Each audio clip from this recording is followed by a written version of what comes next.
የእውነት ድምፅ የሆኑ መምህራን ያለ አግባብ ወህኒ ሲወርዱ፣ ምዕመናንም ከቀያቸው ሲሰደዱ እውነት ተሸነፈች ብለህ አስበሃል? ሰኔ 7 የሚታሰበው ቅዱስ ያዕቆብ ዘስሩግ ግፈኞች ሰንሰለት ለምን ቃሉን ማሰር እንደማይችል ድንቅ ምስጢር ያሳየናል። ምዕመናን ሲሰደዱ፣ የእውነት ድምፅ የሆኑ መምህራን ያለ አግባብ ወደ ወህኒ ሲወርዱና ፍትህ ሲጠፋ ቤተክርስቲያን ድምፅ አጣሽ ብለህ ተስፋ ቆርጠሃል? ነገ ሰኔ 7 ነው። ቅድስት ቤተክርስቲያናችን ታላቁን የሃይማኖት ጠበቃና መምህር ቅዱስ ያዕቆብ ዘስሩግን የምታስብበት ዕለት ነው። ይህ ታሪክ ዛሬ በግፍ ለታሰሩ መምህራኖቻችንና ለተሰደዱት ምዕመናን ታላቅ የብርታት ቃል አለው። ምድራዊ ሰንሰለት ስጋን ቢያስረውም የእግዚአብሔርን እውነትና ቃል ግን ፈጽሞ ሊያስረው እንደማይችል።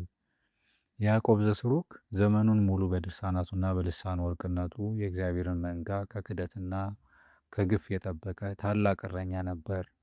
እርሱ በኖረበት ዘመንም እውነትን የሚጠሉ ኃይላት መምህራንን ያሳድዱ፣ የእምነት መሪዎችን የሚያስሩ ነበር። ነገር ግን ያዕቆብ ዘስሩግ በብዕሩና በቃሉ ያበራው መለኮታዊ እውነት በግፈኞች ሰንሰለት አልተገደበም።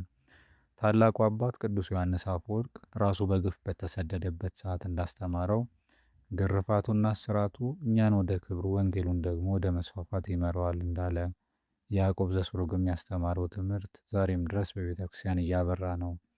መምህራንን ማሰርና ምዕመናንን ማሳደድ የቃሉን ብርሃን ይበልጥ ያናፍሷል እንጂ አያጠፋውም። ዛሬ እኛ ከቅዱስ ያዕቆብ ዘስሩግ ሕይወት የምንማረው ወቅታዊ መፍትሄ ምንድን ነው? ቅዱስ ጳውሎስ ከእነሱ ጋር አብራችሁ እንደታሰራችሁ ሆናችሁ እስረኞችን አስቡ እንዳለ ለታሰሩ መምህራኖቻችን በጸሎትና በምድራዊ ሕግ ሁሉ ጠበቃ ልንሆናቸው ይገባል።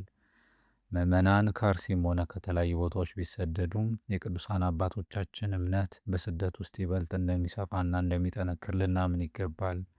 የመምህራኖቻችን ትልቁ ስኬት እኛ በእምነት መጽናታችን ነው። እነሱ ቢታሰሩም የተማርነውን የኦርቶዶክስ ተዋሕዶ እውነት እኛ በተግባር ልንመሰክረው ይገባል።